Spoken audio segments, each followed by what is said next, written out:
ஊழல் உடனே இருந்தாங்களா சிபிஎம் சிபிஎம் 2 பேரும்? அந்த 15 கோடி வாங்கினாங்களா, அது ஊழல் இல்லையா? இவர் விஜயனுடைய சினிமா டிக்கெட் பிளாக்ல வித்தான்னு சொல்றாங்களே, ஒரு கட்சியில இருந்து 15 கோடி ரூபாய் வாங்கினாங்க கம்யூனிஸ்ட் ஆன் ரெக்கார்டு. எலெக்ஷன் கமிஷன்ல இருந்து ரிப்போர்ட் கொடுத்துட்டாங்க பிஜேபி டிஎம்கே. அப்ப அவங்க சொன்னது ரைட்டா? ஆக மொத்தம் கம்யூனிஸ்டோட இரட்டை நிலைப்பாடு, கம்யூனிஸ்ட் செய்வது அயோக்கியத்தனம், ஃப்ராடு. ஆனா விஜய் அவர்களுக்கு இதனால எந்த ஒரு பின்னடைவோ இல்ல பாதிப்போ ஏற்பட வாய்ப்பு இல்லை. பொதுமக்களிடையே ஒரு நம்பிக்கை இழக்கும். இருந்தாலும் விஜய்க்கு இருக்கக்கூடிய அந்த ஓவர் ரைடிங் பாப்புலாரிட்டி பாத்தீங்கன்னா, no one can shake is popularity. 35% ஸ்டெடியா வச்சிருப்பாரு அவரு.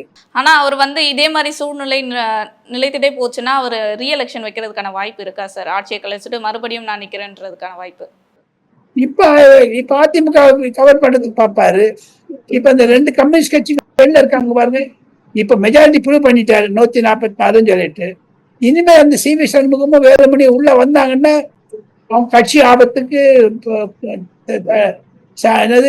டிஸ்குவாலிபிகேஷன் ஆயிடுவாங்க. அப்ப ஸ்பீக்கர் தான் இதுக்கு ஹெல்ப் பண்ணணும்.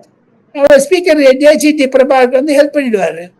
இவங்களுக்கு எல்லாம் ஒண்ணும் தெரியாது. ஏன்னா ஸ்பீக்கர் டிசிஷன் தான் ஃபைனல்.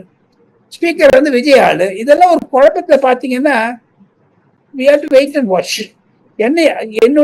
என்னுடைய மனதில் படுவது விஜய்க்கு நல்ல பாப்புலாரிட்டி இருக்கு. இவங்க எல்லாம் சேர்ந்து கெடுக்கிறாங்க சார்.